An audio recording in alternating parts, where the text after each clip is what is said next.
नमस्कार दोस्तों, स्वागत है आपके अपने यूट्यूब चैनल और ट्रेडिंग क्लब में। चलिए देखते हैं कल बाज़ार के मूड और माहौल के बारे में, डालते हैं एक नज़र शेयर पर। लेते हैं अगला शेयर। दोस्तों, मार्केट का इतना ऐसा बुरा हाल हो रखा है कि कुछ समझ से परे है कि किस शेयर में ख़रीदा जाए और किस शेयर को बेचा जाए। तो इसी बीच हम लेके आए हैं कुछ शेयर जिसमें शॉर्ट टर्म में हम कुछ अच्छा खासा इनकम निकाल सकते हैं। तो लेते हैं अगला इंडिया मार्ट।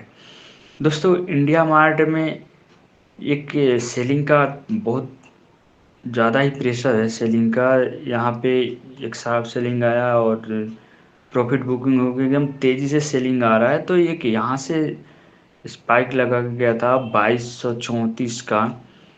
तो हो सकता है कि कल ये एक सपोर्ट की तरह कार्य करेगा।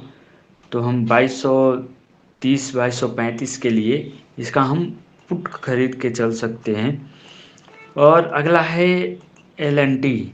दोस्तों, एल एन टी में एक कहीं एक एम पैटर्न जैसा ये दिख रहा है और एक गैप पड़ा हुआ है।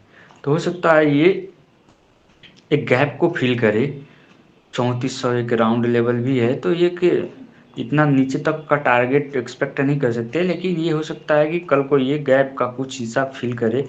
आने को तो गैप पूरा फिल करेगा, बट ये गैप फिल कर सकता है। तो हम इसका पुट बाय करके चल सकते हैं। अगला है इंडिगो। इंडिगो में दोस्तों एक यहाँ से एक सेलिंग का प्रेशर था और एक यहाँ से ये टेल बना के गया है। तो कोई खास ये सपोर्ट नहीं है, बट 3780 40-50 रुपये के लिए हम इसका इंडिगो का पुट बाय करके चल सकते हैं। और इसके नीचे निकलता है क्योंकि ये बहुत सारे सपोर्ट को ये ब्रेक करके नीचे चला गया है। तो कोई इसका एक 3700 राउंड लेवल है, उसके लिए हम एक्सपेक्ट कर सकते हैं कि आने वाले 1-2 दिनों में ये इसको 3700 को टच करे। लेते हैं अगला पीवीआर। दोस्तों, पीवीआर में भी एक सेलिंग है, प्रॉफिट बुकिंग सेलिंग। ये स्लो एंड धीरे धीरे सेलिंग की प्रेशर बनता जा रहा है और ये कहीं डाउन ट्रेंड में बन गया है। और ये इसका कोई एक सपोर्ट, ये यहाँ पे कोई छोटा सा सपोर्ट है जिसको ये आज शायद टच कर दिया है। और एक यहाँ पे एक सपोर्ट बन रहा है 1400 का, और एक 1400 राउंड लेवल भी है। तो इसके लिए हम इसका पुट बाय करके चल सकते हैं। अगला है मुथूट फाइनेंस। दोस्तों, मुथूट फाइनेंस में ये सारे सपोर्ट को ये ब्रेक कर दिया है। इसके नीचे कोई सपोर्ट ही नहीं है कि यहाँ से गया था एक यहाँ फर्स्ट टाइम गया, ये सेकेंड टाइम से यहाँ बाइंग हैपनिंग हुआ था। हो सकता है ये थर्ड टाइम यहाँ ये 1650 के आसपास के रेंज के लिए 1650 के टारगेट के लिए हम इसका पुट बाय करके चल सकते हैं, क्योंकि ये सारे सपोर्ट को ये ब्रेक कर दिया है और इसके बाद का कोई सपोर्ट नहीं है। तो सीधे यहाँ से ये एक बार आया, फिर दूसरी बार आया था, हो सकता है ये फिर तीसरी बार ये टच करेगा। अगला लेते हैं इब्का लैब। दोस्तों, इब्का लैब भी एक आज अच्छा खासा सेलिंग का प्रेशर रहा और इसके नीचे एक 1450-60 के रेंज के लिए हम इसका पुट बाय करके चल सकते हैं। अगला है बजाज फाइनेंस। दोस्तों, बजाज फाइनेंस में एक सीधे बाइंग हुआ था, उसके बाद धीरे धीरे धीरे धीरे ये एक सपोर्ट को ये ब्रेक कर दिया है और इसके नीचे कोई खास सपोर्ट बचा नहीं है। और यहाँ से एक बाइंग हुआ था, तो ये 1570, पहले तो 1600 एक राउंड लेवल है, तो 1600 को ये टच करेगा। उसके बाद ये इसका सपोर्ट है 1580 के आसपास का। तो हम 1580 के टारगेट के लिए हम इसका पुट बाय करके चल सकते हैं। दोस्तों, हम 1580 के टारगेट के लिए पुट बाय करेंगे, बट 1580 तक हम इंतजार नहीं करेंगे। हमें प्रॉफिट दिखेगा यहाँ पे छोटा सा एक इनसाइड कैंडल बना था, तो हो सकता है 1627 पे थोड़ा सा हर्डल बने। उसके बाद अगर ये ब्रेक कर देता है तो फिर ये इसके नीचे तो कोई सपोर्ट ही नहीं है। अगला लेते हैं वोल्टास। वोल्टास में दोस्तों एक सेलिंग का प्रेशर आया, फिर ये दोबारा टच करके गया कहीं, ये फिर यहाँ से फिर रिजेक्शन शुरू हो गया है। तो फिर यहाँ पे एक 1630 के लिए हम इसका पुट बाय करके चल सकते हैं। अगला है एमजीएल।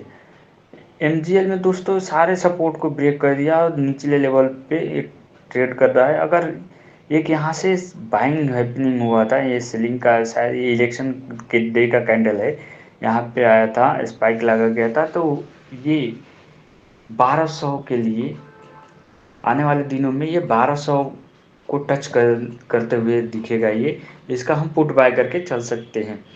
अगला है यूनाइटेड स्पिरिट। दोस्तों यूनाइटेड स्पिरिट में तो गजब का पैटर्न बना है, ये सारे सपोर्ट को ब्रेक कर दिया है। अगर इसके नीचे निकलता है तो ये 1390 और अगर 1390 को भी ब्रेक कर देता है तो फिर इसके लिए कोई सपोर्ट नहीं है। 1320-30 के आसपास का ये एक सपोर्ट है, तो इसके लिए हम पुट बाय करके चल सकते हैं। अगला है ये एमएफएसएल मैक्स फाइनेंस। दोस्तों एक सपोर्ट लेवल पे है, हो सकता है 1-2 दिन इनसाइड कैंडल बनाए फिर ब्रेक दे दे। तो ये 1160 के लिए सपोर्ट के लिए ये 1-2 दिन में ये ट्रेड करते हुए दिखेगा। अगला है बी सॉफ्ट।